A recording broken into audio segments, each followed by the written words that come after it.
Saram, dear listeners, and welcome once again to this series on Mrs Ratanlal. Mrs Ratanlal, the diamond of a devotee. Every time you utter the word diamond, what comes to your mind is what Bhagawan always mentioned when he created anything that was diamond.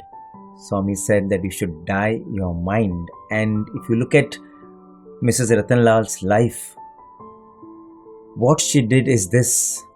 She ensured that her mind died. She ensured that her mind merged with her spirit. And that's how she shone as a resplendent servitor, as a fantastic jewel among the servitors of Bhagawan.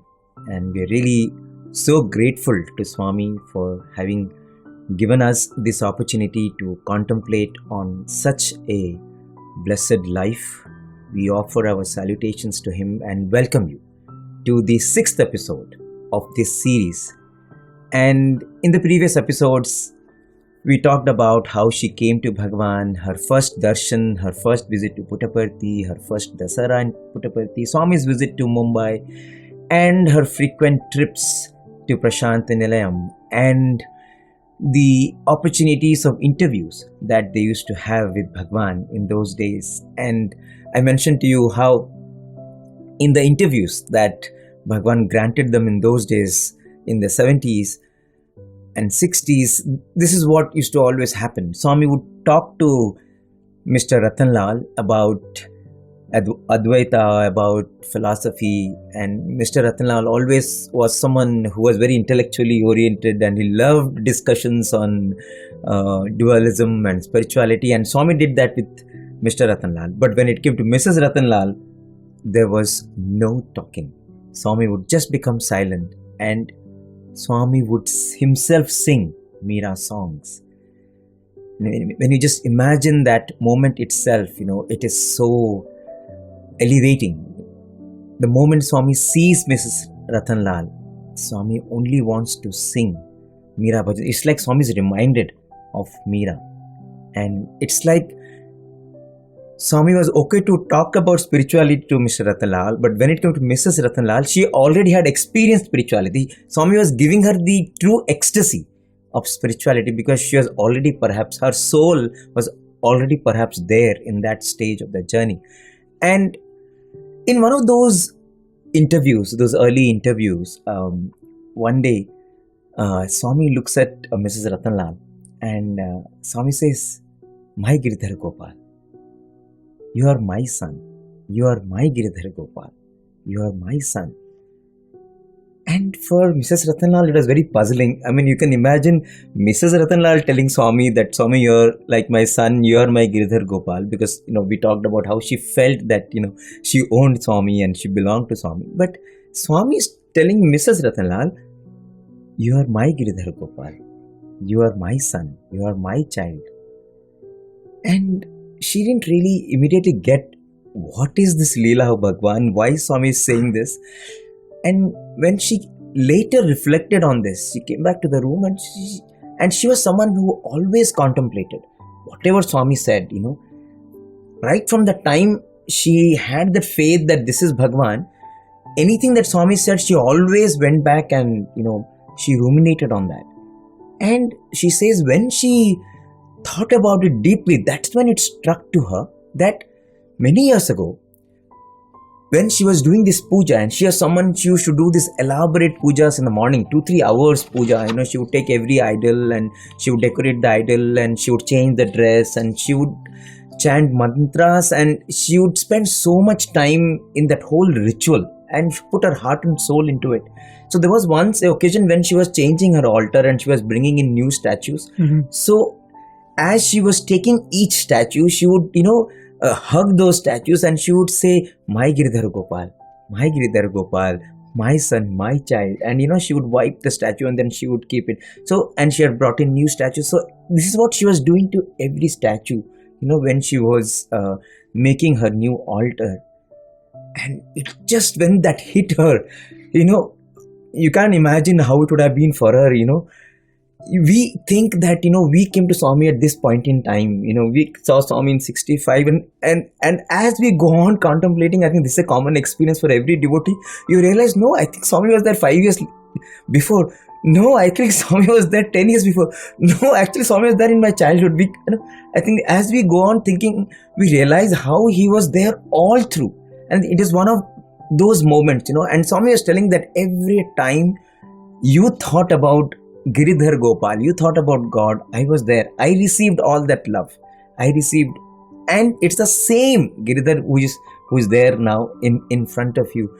And I think it was such a powerful moment for her to know that, her journey to Swami has been there, not just of this lifetime, but of many lifetimes. And that's when, she was so convinced that if there is anyone she should love in this world, anyone who is worthwhile of loving in this world, then it is only Swami. And that's how I think, that deep love for Bhagawan just became even more intense and strong. And I think these are those moments. It just happens in everyday's life, every devotee's life, isn't it, Prem? You just think that Swami has always been there. Absolutely beautiful episode. Even as you were narrating that, I was reminded of another episode very similar, but here the emotion was a little different. Mm-hmm. It was narrated by one of the former students of Swami who came in the 70s. Okay. I mean, he was a student in the 70s, but his family, of course, came in the 60s when he was a little boy. Mm-hmm. So he would narrate that in the altar in their house, they had this specific picture of Lord Satyanarayana, right? Traditionally, South Indian families have this, ritual of performing the Satyanarayana Vrata. Even Swami's mother had performed that. So they would have this picture, a painting of Lord Satyanarayana.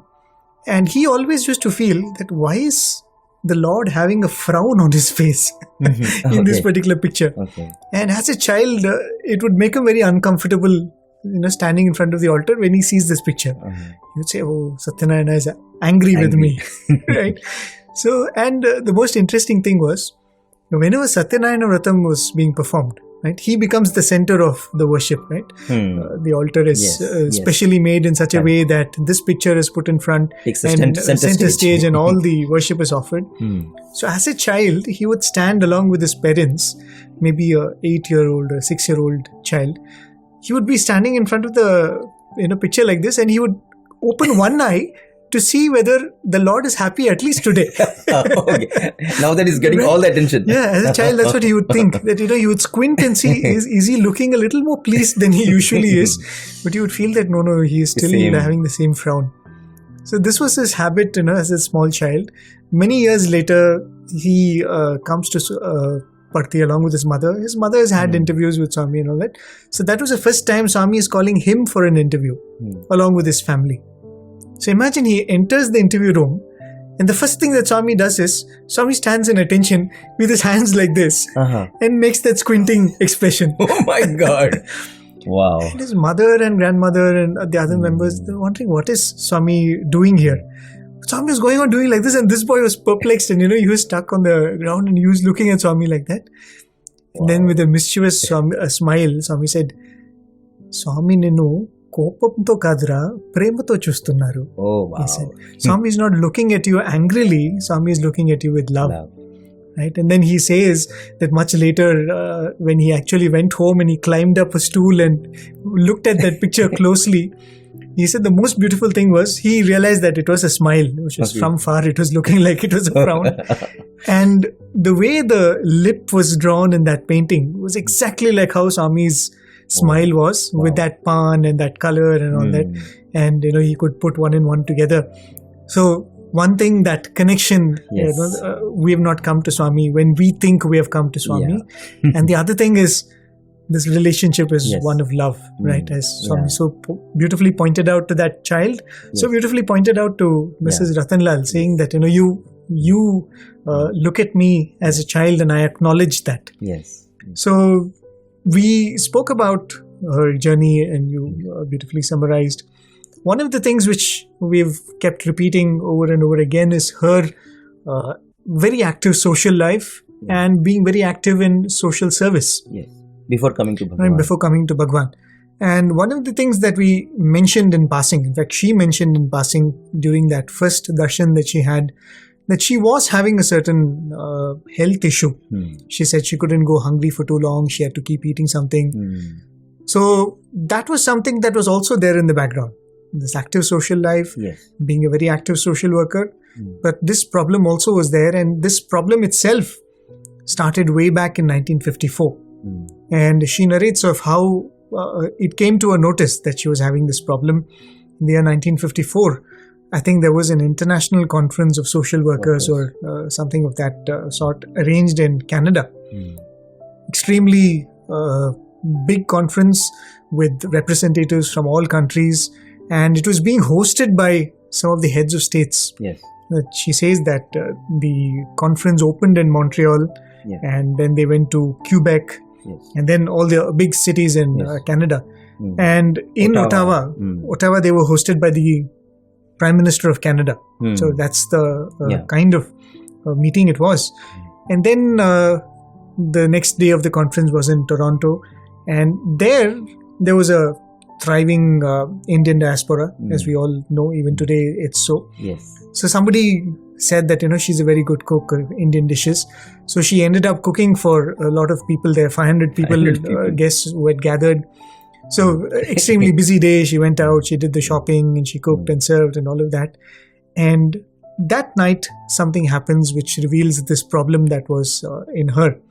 So we will start the narration from this point. She narrates what happened at that point where she was participating in this conference, in this extremely high-level conference. I think there were about 25 delegates and 25 people from the host country itself. And there, this thing happens. We will listen to it in her own narration. That night, Sai Prakash, I got a terrible attack. I could not bear that pain. At 12 o'clock, 12:30, I telephoned to one of the people. The team of doctors came, everybody, injection diya, ye diya, acha. I'm having continuous stomach pain, After conference, we went to Niagara. At that time, Novalgine was the painkiller, not Crocin and all that. I'm having Novalgine every 2 hours. We arrived in Niagara. From Niagara, we came to Washington, D.C., where President Eisenhower had a big welcome for us. Real terrific. And we were taken to the Senate. We were introduced. Then we come to New York, and we were taken to that big, what is that place? New York mein? Wait, that is again United Nations. I was supposed to go to California because we had after New York, we had our booking. I was coming by Queen Elizabeth, and we had to pay extra. So if whoever was coming from India, there were 15 delegates. And Mr. Anugrah Kumar Sinha, who was the finance minister of Bihar, he got sick. So the party, we were 3 Indians who had volunteered to come by Queen Elizabeth, and we were going to California.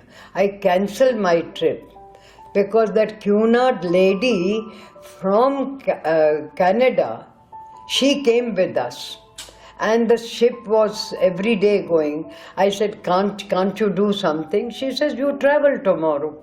So she arranged everything, and we come to Paris, Cherbourg. From Cherbourg, I took a train and came to Zurich. I had put my husband's sister's son, for mechanical and electrical engineer. He was there for 9 years, getting the training. I met him, and I was supposed to stay for a week, but I took the flight and came to India. I come home, I'm perfectly all right. Right? Eating oil, everything. After a week, my husband says, let's go to Kashmir. So we sent our car to Pathankot, and we flew up to Pathankot. Pathankot, we took the car. From Pathankot, we had hardly reached Udhampur, where our driver village was. I said, stop the car. And I had sickness. I went few paces, and what do I see? That I am vomiting blood. It clots. Ye kya ho gaya? I didn't tell my husband. We come to Srinagar. Srinagar, there's very good doctor. Because I was born in Srinagar, brought up in Srinagar. My grandfather used to keep me till the age of 10. I was supposed to be his Devi, you know. So after 10, my father said, I have to take her and educate her, otherwise she will be, you know. And so that doctor, Alija, was known. He came and he said, I don't know. Our x-rays are not working. How long are you going to be here? I said, we are here for 10 days. So those 10 days, I some or the other, pain, Nilayam, we come to Delhi. Sonlal got very angry with my husband that you are not taking care of her. You leave her, they are very good doctors. In the meantime, I am doing a lot of work for the Cancer Society. So here, you know, Sonlal is एक doctor, कोई बोले मेरी kidney खराब है, कोई बोले कुछ. 6-7 days they made up it, you know. On the 7th day I told my brother-in-law, I'm flying to Bombay. So I went straight to the Tata Memorial. Antia was the stomach specialist. I said, I don't know what is wrong with me. So the X-ray was there. At that time, no scanning and all this was not. I was so lucky that they found 3 duodenal big ulcers this side. He said, we can't even operate and you will have to suffer, you know, but you should be careful, you know. So I'm careful to nahi the.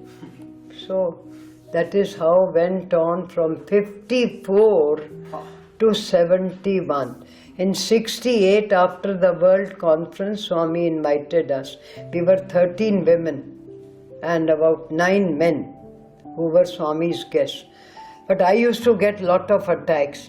And all these people, Swami, Mrs Ratanlal has got pain. And you know, Swami, what we would do?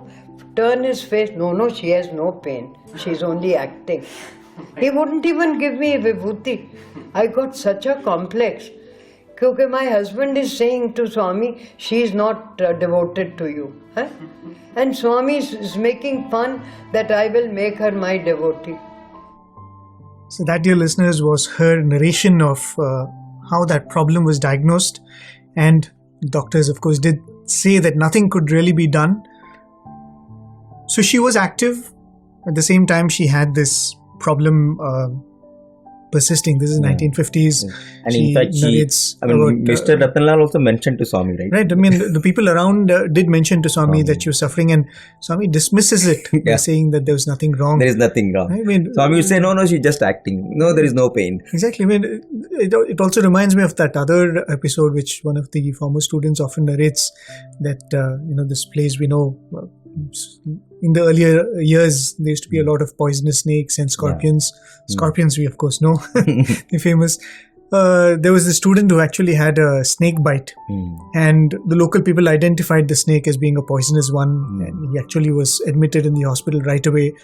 And this was brought to Swami's attention. They said, Swami, so-and-so, the student has been bitten by a poisonous snake.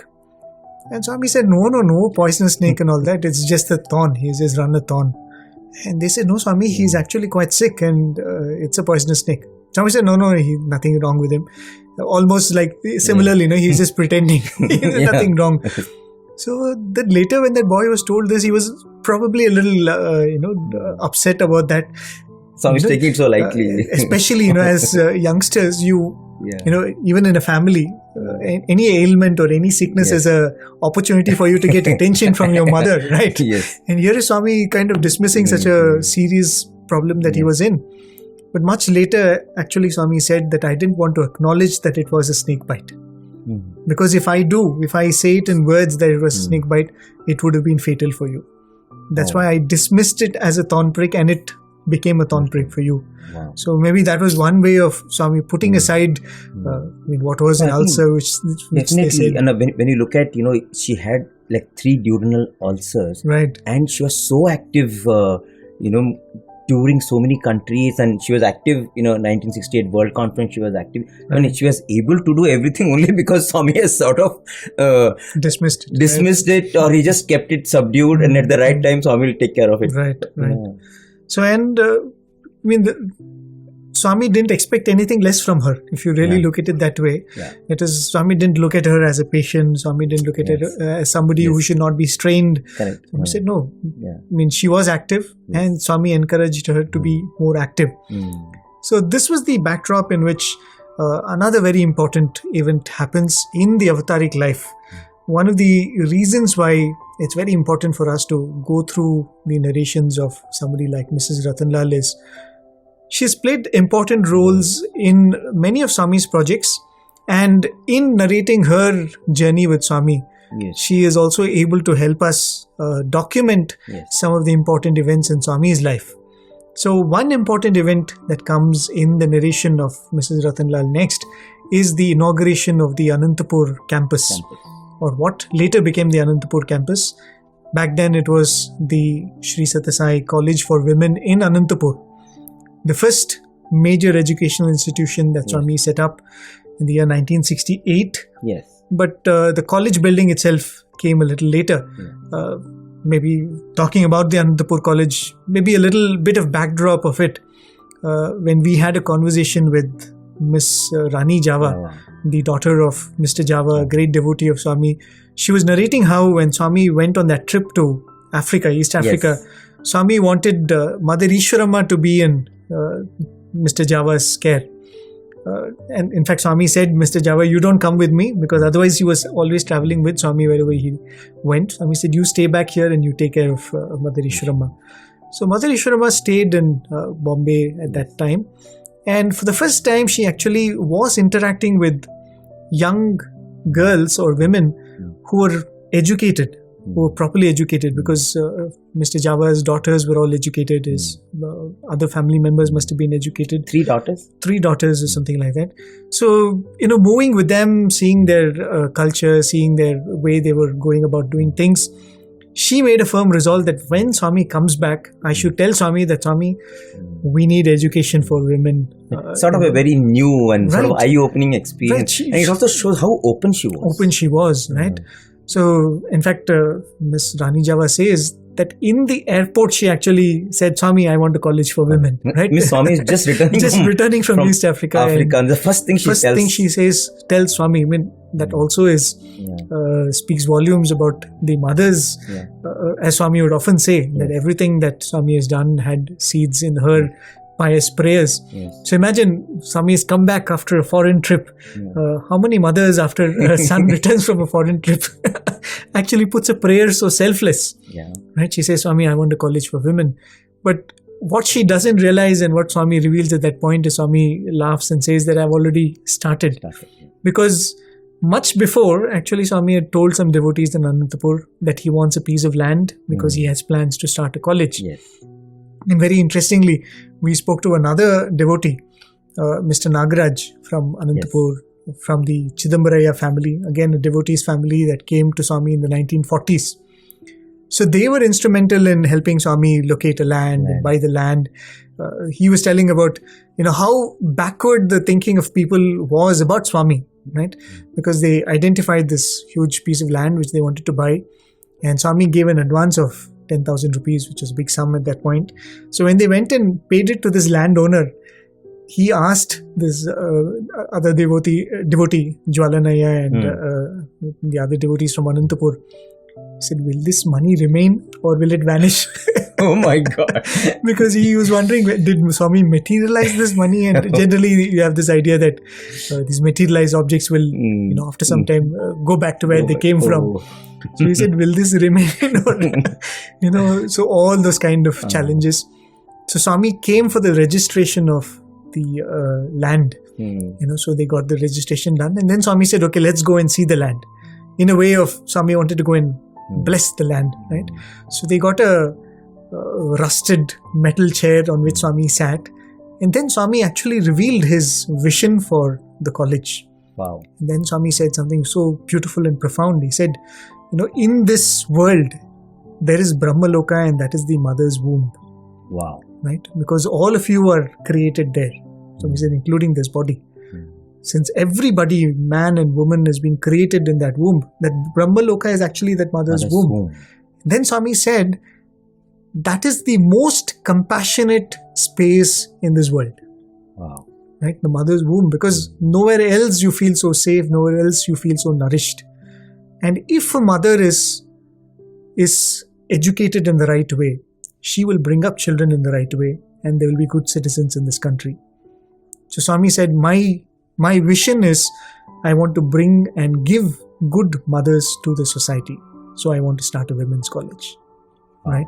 So Swami's vision, Swami revealed it that day. So I mean, these are as we said, as we are going through the life of Mother Mrs Ratanlal, it also gives us the opportunity to look at Swami's avataric life. A very important landmark in Swami's avataric life is the inauguration of the Anantapur College. And here is Swami revealing, in fact, at the inauguration of the college, Swami says that one of the greatest disasters that has happened in modern India is we have removed God from education. We have removed spirituality from education, and I'm going to correct that by starting this educational institution. So that was how Swami started the Anantapur College, in which she was enormously involved. We will come to that. Yeah, I mean, given what Bhagawan said about the importance of starting the Anantapur College, no wonder that, Swami was so deeply involved in the construction of the college. They say that, in those days, Swami was literally the supervisor, the construction engineer, the architect, because every day, Swami used to go. It was 1.5 hour drive from Prasanthi. Swami would every day go there, and in fact, even the mixing of the concrete and sand, the ratio, everything Swami was there to supervise and direct the workers. I mean, it shows the amount of personal, physical involvement of Bhagawan in the construction of the Anantapur College. And of course, after the college was inaugurated, just to give an instance of how deeply Swami was into every aspect of this college. After the college was inaugurated, we had Professor Hemalata, one of the principals, one of the very first principals of the Anantapur College. And so one day Swami calls her, and Swami says, see, all the construction material that were not used, all the decoration items, that were still left behind. So I have kept all of them in these 2 rooms, these 2 big rooms, and I have locked them. So here are the keys. So you keep these keys, because now you are the custodian, you are the principal of the college. And Professor Hemalata was very new to Bhagawan's mission, new to being an administrator, new to run an institution. So immediately she did not know how to react, and she just said, Swami, there is no stock register, Swami. We have not started any stock register. How do I maintain all this? And then Swami immediately told her, stock register? Swami says, Andari stock registers, Anninti stock registers, Na daggare unnaile. Which means, you're talking about stock registers? The stock register of everything and every person in the world is with me. What a moment, what a revelation. For Professor Hemalata, of course, she did not know how to react. But as she was reflecting on these moments, she was saying, about how Bhagawan was so deeply involved, at the same time giving those powerful moments of revelation so that you know whom you are living with. And there were so many such moments for her as she was taking over running the institution. These were lessons that were coming from Bhagavan. Like, for example, there was one more such instance where Swami tells her, I have kept 2 big paintings in that room, in that storeroom. You go and bring them. One is on Ramayana and one is on Mahabharata. Actually, ideally, one Swami gave her the keys. Probably she should have gone and she should have checked every piece of item what is there in that room. But the college has just started. There are so many things to do. Probably she had not done that homework. But Swami told, you go and get those two paintings. And so she went to the room and she opened and she scanned the entire room. But she did not find any huge paintings, the way Bhagawan described. And so she went back to Swami and said, Swami, I can't find Swami. There is nothing like that. Maybe it's in some other place or something. Swami said, no. It should be there. It is there only. And then Swami himself came to the storeroom. And Swami went to one corner of that storeroom. And Swami pointed out two big boards. These two boards were actually facing the wall. So it was not very visible. And Swami told him to turn those paintings. And see, this is on Ramayana and this is on Mahabharata. I know it is there. And for Himalata, madam, it was like how alert you should be, how meticulous you should be, when you get a chance to serve. You might miss all these opportunities to serve if once you are given a significant role, if you are not careful enough, if you don't do your homework well, you don't know what are the opportunities that, might just slip out of your hands. Similarly, another instance, the Swami tells her, there was one room for Bhagawan in the campus, in the college itself, because Swami used to travel so often in those days to Anandpur. And so Swami tells her that, every Sunday or once a week. Incidentally, I think that room was also set up by Mrs. Ratanlal. Mrs. Ratanlal, yes. She says later. Yes. It was Mrs. Ratanlal who set up that. Because Swami tells her, you set up my room in Dharma Kshetra. You set up this room also. Yes. Must be a very little room from whatever we know of Bhagawan's choice of rooms and dimensions. So Swami tells Professor Hemlata, clean that room once a week. And so Swami used to come, right, often. So they were doing that diligently, but one Sunday they missed cleaning that room because, there are too many things to do and probably she just missed, the faculty did not clean Swami's room. The next Sunday at 2 o'clock, she's in her home. She was not staying in the hostel because she was married, so she used to stay in the town. So at 2 o'clock, Swami's car comes to her house. And, she's shocked that Swami's car has come here. And she rushes out and she sees, to her utter shock, Swami is not there. Swami's driver is coming out of the car. And the driver is rushing to Himlata madam. And she says, Swami has already arrived. Swami is in the campus and he has sent me because Swami says he has forgotten his key. And Swami said that you have the duplicate key. Please give the duplicate key so that Swami can go to his room to rest. And she says, oh my God. And she rushes. And when she comes to Bhagawan's presence in the college, she says, Swami, just give half an hour, Swami. I will clean up the room. Swami said, you did not clean? I said, it should be cleaned every week. And she really had to cut a sorry figure in front of Bhagawan. So, when Bhagawan gives us those opportunities, so you have Bhagawan's room there and Swami has told that you should clean it every week. Wherever we are, we have our own altars, we have our own samitis, we have our own places of worship. When we mentally say, Swami, this is your place, this is your abode, we have to conform to maintaining that place with that discipline, with that dedication, with that commitment. It's not as if today you have the time, so I will clean the altar, next Sunday it's okay, I don't have to do it. No, if you feel Swami is there in that altar, just like we have to clean our own hearts every day, if we have a puja room, if we have our own center, and I think it's so important if we are feeling Swami's presence there to do acts in a manner that respects that feeling. Otherwise, Swami has his own ways of letting us know that if you cannot do that job, somebody else will do it, and probably you will just lose that opportunity. And there were so many such instances like this, when the Anandpur College inauguration happened. And as Prem said, Mrs. Ratanlal was involved with so many such arrangements, looking after the VIPs, looking after the decorations. So let's go back to Mrs. Ratanlal and hear from her about a few things that she has narrated where she was involved, and then we'll spend more time contemplating on them. 70 building started. Swami took us for the foundation stone and everything. Then Swami was coming to Bombay, So he went to Shanmukhanand Hall and he liked that curtain. And then he comes back and says, can't we have that curtain? So I went to Regal. That Regal owner was very well known. I said, Parsi gentleman. I said, how can? He says, Amma, it's very simple. I'll make the curtain. But then you'll have to take the man from Bombay.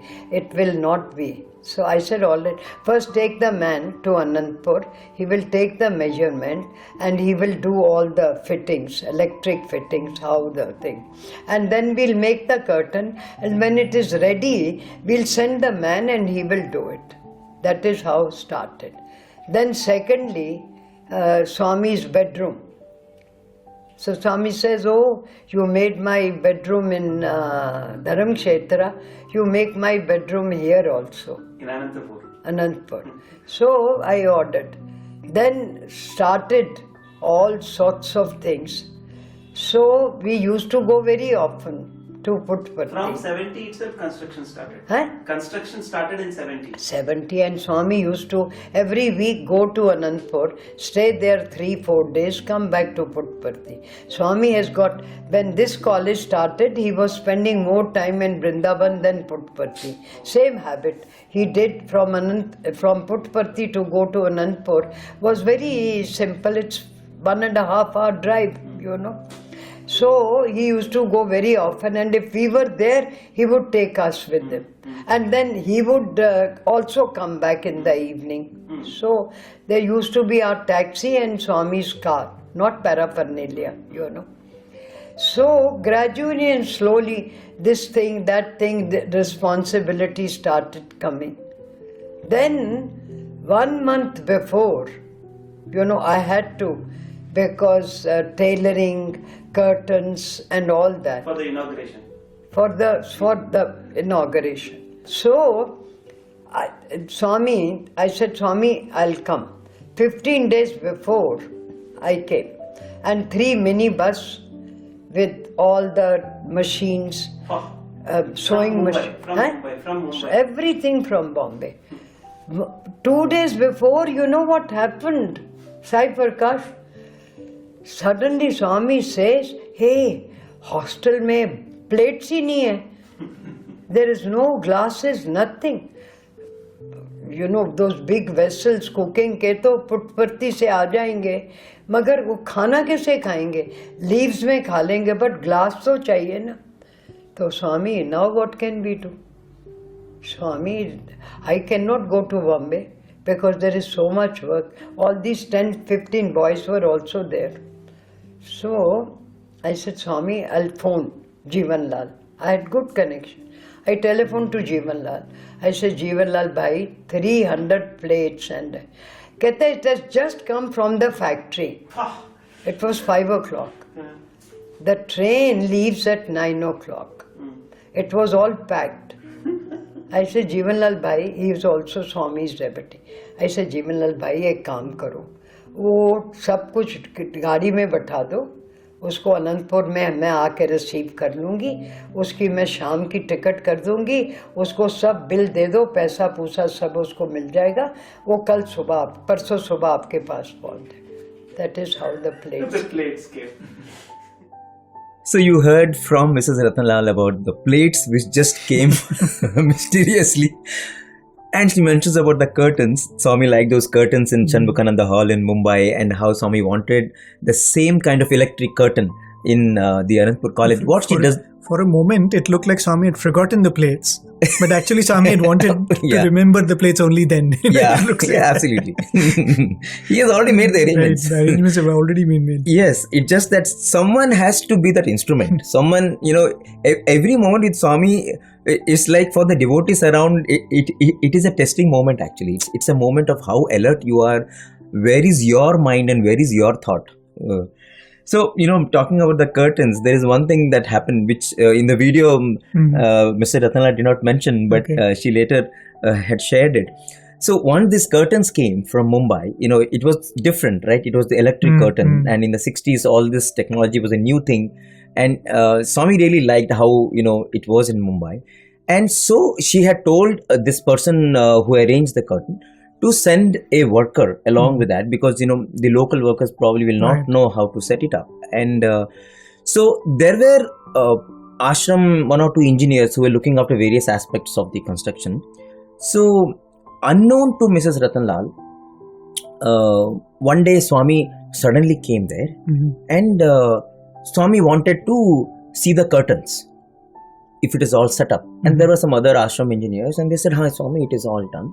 So Swami went, and you're supposed to, it's the electric curtain, you're supposed to press the button and the curtain will open. And Swami did that, nothing happened. And Swami called Mr. Ratanlal. Swami said, "You said you set up the electric curtain, but nothing is happening. What is this?" And now Mrs. Ratanlal did not know what to say, because she doesn't know what has happened. To her knowledge, this curtain should have been set up in a particular way. She had no clue what was happening. And what do you answer Swami? So she said, "Swami, just give me some time." So she went behind, and she was trying to ask around what happened. And that's when she figured that one of the ashram engineers, he had called some local workers and set up the curtain. Okay. And that is not how the curtain should be set up. That person had no clue. And then Mrs. Ratanlal was frantically looking for the worker who had come from Bombay to set it up. And that's when she figured that the whole thing has been done the wrong way. And now she goes to Swami and she pleads with Swami, "Swami, just give half an hour, Swami. Half an hour you give, Swami, I'll set it up. And after that you come." And she tells everyone, "All of you, please go. Just give 30 minutes and I will set it up." And so Swami also sort of listens to her prayer, and Swami says, "Okay, I will come after some time." And that's when she calls the worker, and this worker is furious.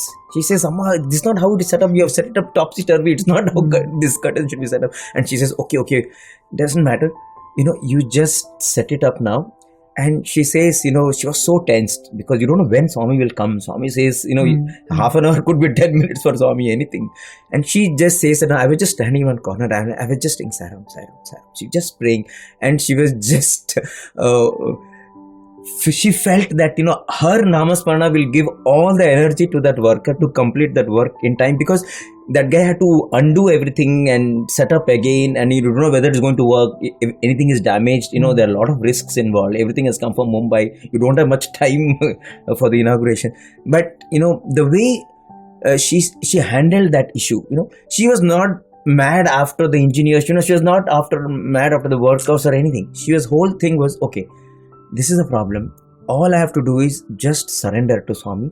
I have to just keep praying and things will turn out.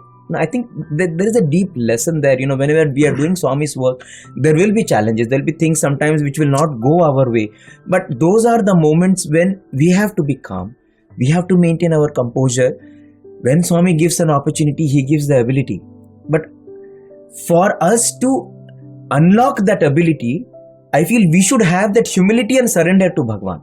I think only when we have that kind of an approach, then we'll be able to make use of our abilities to make use of those opportunities that Bhagawan gives. And I think that is something very, very powerful that you learn from Mrs. Ratanlal, and we'll find many such opportunities and many such instances as we go through her life.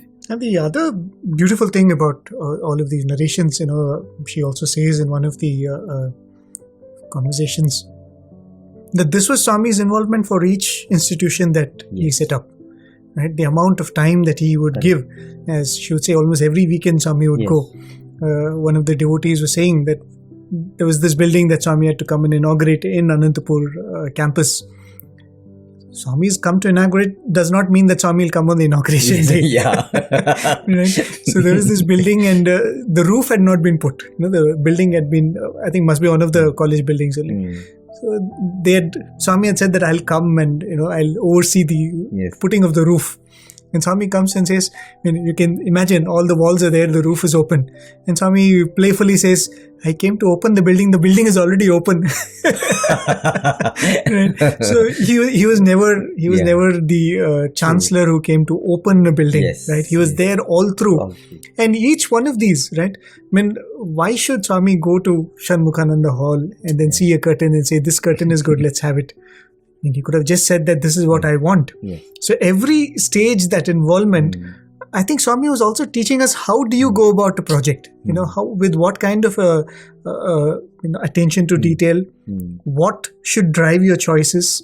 The other very beautiful episode, whenever you talk about the Anantapur College, this comes up. Many of our listeners might already know, but nevertheless, just to sensitize ourselves about how you go about doing work.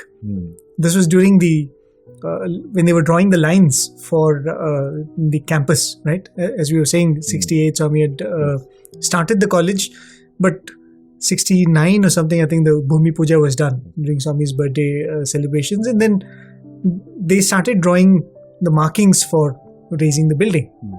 So Swami comes to the campus and Swami is looking around, and Swami calls Professor Hemalata's husband, who happens to be the tallest and the most well-built person in that group. And Swami tells him, pick up that stone. It's a small pebble, he picks it up. Then Swami says, throw it as far as you can throw. Right? So, put all your might behind it and throw. Like a weird instruction from Swami. So he throws it as far as he can. And then Swami calls the engineers. And Swami says, go find where that rock stone has fallen. And from there, measure 50 feet and then draw the boundary for the compound wall. Right? And they were surprised why Swami is saying this.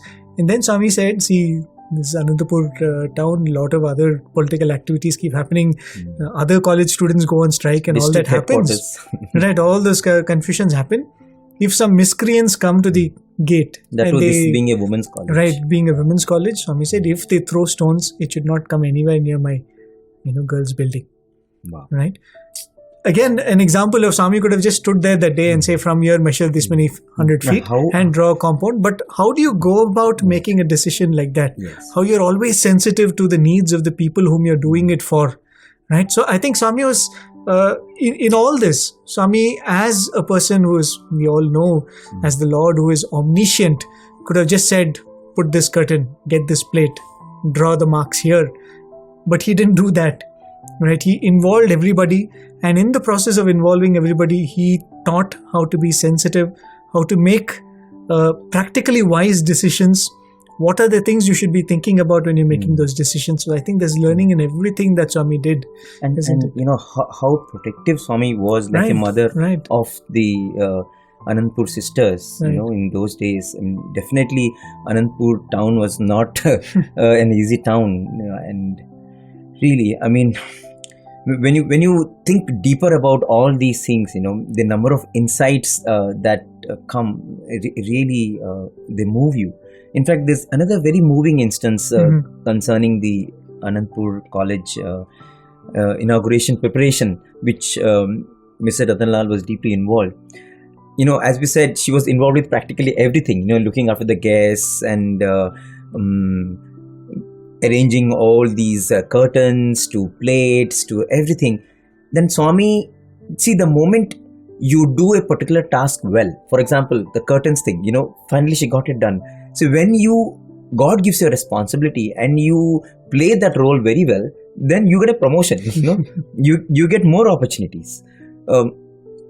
At the physical level also, you have more trust, because here is a person, you give a task and she will deliver. So that's what happened. If you look at, in a very mundane way also, the relationship of Mrs Ratanlal and Bhagawan, everything she did so well that, she kept getting higher and higher responsibilities from Bhagawan. And one thing that Swami asked her to do at that time was to paint the Anantapur campus before the inauguration. And Swami gives a clear instruction to her. You are not going to touch my room. Swami says, you paint the entire college. If I ask you to paint my room, then you will use all the resources, all the workers to just do up my room nicely. So I don't want any resource, any worker, painter to be used for my room. So you paint the entire building. And she says, okay, Swami. And she goes about her job, getting the campus painted. But, there is so much of restlessness, within her. It's a mother's heart, will you ever be happy that Swami's room is not being painted? The whole campus is being painted, whole college is being painted, and this is what Swami wants. She just could not reconcile herself, to that thought, and she said, no, I have to do something. But Swami says you cannot use any resource, any worker. So what she does, she calls one worker who is not a painter and who is not involved in the painting process at all, and she gets a ladder and she herself goes to Swami's room, and with the help of this worker, she decides to paint Swami's room on her own. And she describes later on. Unfortunately, we don't have the video of of these beautiful instances. So she's on the ladder and she's giving instructions to this worker who is on the ground. She's painting different shades, and you want a lighter shade, darker shade. So she's having those brushes, and so she keeps giving instructions to this worker to get this, get that, get more water, mix this. So, and this worker was diligently doing whatever she was asking him to do. And after a while, she saw that the worker is not responding. And she's continuously giving instructions, and this guy is not responding at all. And she wondered what happened. She looked back and she froze because a few minutes before that worker had frozen because Swami had come. And Mrs. Ratanlal didn't know what to do. So, and when she looked at Swami, you don't know how Swami is going to react because Swami had given clear instructions. Right? You should not do anything in my room. And this is exactly the opposite she is doing. But Swami just stands there and Swami just laughs, and then there is a beautiful smile. Swami just smiles so heartily, doesn't say anything. See, I think it all depends on from what level of purity and depth of love you do things for Bhagawan. That concern for Swami, she didn't want to do it to show off to anyone. She didn't want to do it for ostentation. She did not want to do it just for the sake of anyone knowing that she's just like a mother. A mother does not want, not looking for recognition when she's doing something for the child. The mother does not care whether the child even noticed, whether the child, ever acknowledged. It's just that satisfaction that the child is comfortable and I have to do the best for my child. And I think that is the feeling with which Mrs. Ratanlal did everything for Bhagawan, and that is the reason why Swami also responded that way. I think anyone else probably would have got a different response from Bhagawan, but here Swami accepted that because it was not anything artificial. It was coming straight from the heart. And I think those are lessons that you learn from a sacred soul like Mrs. Ratanlal, because all our duty, our responsibility, our instructions, all our roles, everything goes below pure love. If your love is that pure, then there are no rules. You go above all the rules, isn't it? Right. So we are in that time in chronology where Swami is about to inaugurate the campus, 1971, July 1968. Yes. Right after Swami comes back from East Africa, Swami starts the college as always he does. Doesn't wait for the infrastructure. He starts off the project, and then the best of the infrastructure follows very shortly, and that's exactly what happens. 1971, Guru Purnima, Swami is all set to inaugurate the new building. And the President of India was the chief guest at that time, he and the First Lady. Yes. Among all the other works, imagine she's painting walls and so many other work she's doing. Swami insists that she should come and serve the President and the First Lady. That's one more responsibility that Swami gives her. But in the backdrop of all this, on one hand, you are hosting the President. On the other hand, she is also doing some other work that is quite unimaginable, really.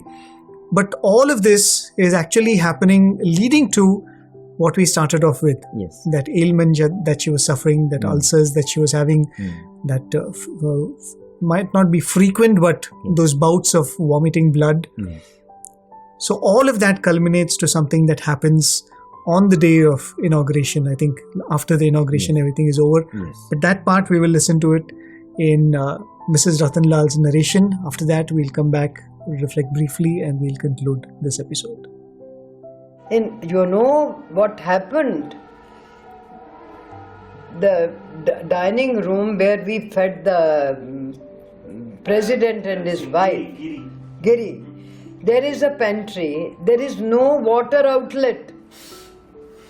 And Lord, not knowing, after the president is fed, he is sending everybody of Puttparthi to go and eat.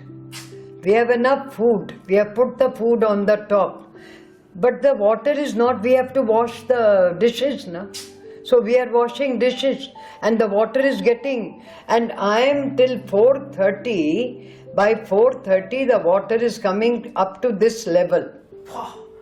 You know, from 9 o'clock, 10:30 to 4 o'clock, I am standing in this much water.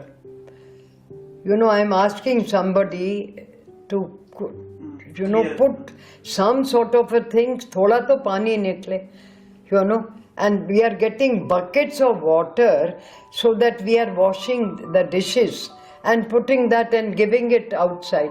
So after that, Then finished, I go and have my bath. There are 4,000 people waiting there for Swami and they want to come back to Bangalore. Swami takes me and Dr. Gokak to his room and starts talking spirituality. After 15-20 minutes, I said, my Lord, there are people waiting to do namaskar to you, and please go and send them off, and then we will talk. You know, all right. But all these people saw both of us called there. I had a feeling something is going to happen. I didn't eat nothing. I had a glass of milk. Then 12:30 I started, and you know that house was such that you can't open the door.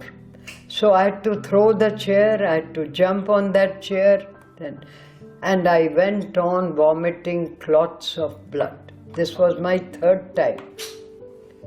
You know, and doctor had warned me that if you have a hemorrhage like that, you cannot survive. So 5 o'clock Swami's coffee used to go. And Swami's room is upstairs, my room is downstairs, you know.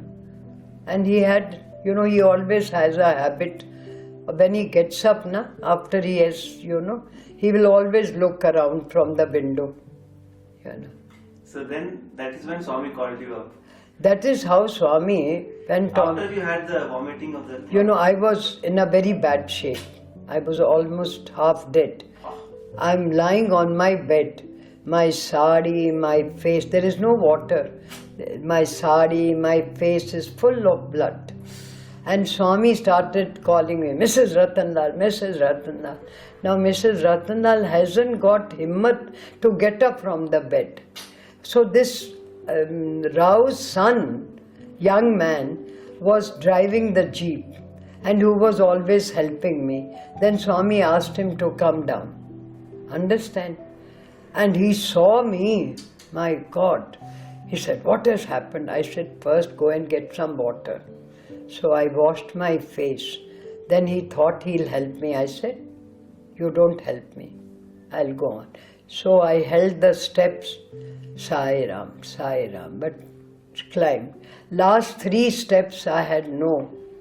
So I sat down. Swami is holding that glass of coffee, half finished. He says, what is all that outside? I didn't strike me that he's talking about, you know, at that time the mind is not there. I said, how do I know what is outside, Swami? Then suddenly he said, put your hand forward. He puts one dose and gives me that glass. I said, Swami, this is your glass. I cannot drink as people. Please give me another glass. Hey, shouting, bathe, stupid, you know, all that. I had to drink. Wait here. After 10 minutes, he again comes back with a glass of water. Again his own glass, because there was nobody. So he comes, gives me a second dose and asks me to keep that water with me. After half an hour of waiting, again he comes and gives me a third dose. Of some medicine. It is vibhuti. Vibhuti only? All vibhuti, but different taste. All three are different days. He goes, now go back and lie down. After half an hour, he gets ready to go to the campus and comes back. No, suddenly he's saying, send the jeep and then after half an hour, I feel I've got nothing. My strength, everything. So I took, the toilet is quite far off. So I took bucket of hot water, then one bucket cold water, then came back one bucket of cold water, then came back because the sari, everything is full of blood. I washed my clothes, I had a bath, everything. I come back and my mantra is taking 45 minutes. With my eyes closed, I am doing that. I was surprised that me 2 hours ago and 2 hours after, I'm absolutely peaceful, so happy, so all that. And suddenly the jeep and this boy comes. Swami is calling you in the campus. But auntie, Swami told you to rest. But you are looking so well and so fit. I said, I had worn that because when you are with Swami, you had to dress up because he was very particular.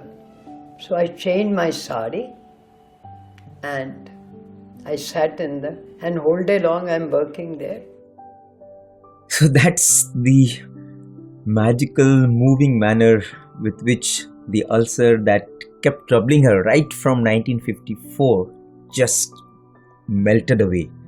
And the way she was narrating that, look at Bhagawan's concern for her. Every 10 minutes, every half an hour, Swami was coming to her and Swami was giving vibhuti. Every tumbler of water with vibhuti had a different flavor, a different taste, and Swami ensured that in 45 minutes she was a completely new self. And she dresses up and she goes to the program to attend the forthcoming programs that were planned as part of the Anandpur College inauguration ceremony.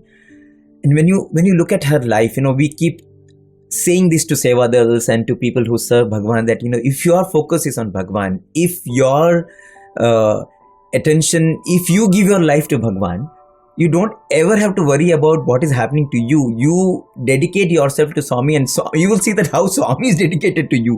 And I think that's what you see in her life. She never ever went and told Swami that I have this problem. When others went and told Swami, Swami said problem does not exist. But at some point that whole defect or whatever malady in her body had to be corrected. And perhaps Swami waited for the Anandpur campus inauguration function to be over, and the way Swami did it, Swami gave his own tumbler, his coffee, his water with his own hands and ensured that this problem goes forever. And it just shows that if you give yourself completely to his work, his mission, the Swami will go to any extent. We should never even have that iota of doubt, what will happen to me? Nothing will happen to you if you have that kind of commitment and that kind of focus. In fact, when you have that kind of focus, these little things will not even worry us. We will go above it, and whatever that is to be sorted out in our life will automatically get sorted out with His grace, and He will do it at the right time and in the most fantastic manner. This is something that I think a lot of people who serve Swami Sevadals have experienced. But as we go through Ratanlal's life, Mrs. Ratanlal's life, you will find many more such instances. But this just to reiterate that if we are 100% dedicated to Swami, if our priority is Swami, we will experience how we are all the time a priority for Bhagawan, isn't it? Really, and as Swami was saying in a discourse very beautifully, he said, what is devotion and what is dedication? When you say that, Swami, this body, this life, everything belongs to you, right? anything, any flaw in the body, any malady in the body, any disease in the body, that also belongs to him, right? He says, if you will, you take care of it. If you don't, so be it, right? Swami says that is the attitude of a devotee. So as you can see, it is not the idea that I dedicate myself, you do this for me, right? A devotee never thinks like that. I'm sure she never thought like that. Yes. With everything, with my flaws, with my physical flaws, with my mental flaws, all I can do is just dedicate this body, this life to you, Swami. Use it in the best way you feel befitting, right? I think that is the attitude with which Mrs. Ratanlal led her life. That is the lesson that each one of us need to draw and fashion our own lives so that it becomes a worthy offering to Bhagawan. So dear listeners, with this thought, we'll conclude the 6th part of this reflections on the life of Mrs. Ratanlal. We most humbly offer and dedicate this in Bhagawan's lotus feet. Thank you for your company this evening. Sai Ram. Sai Ram.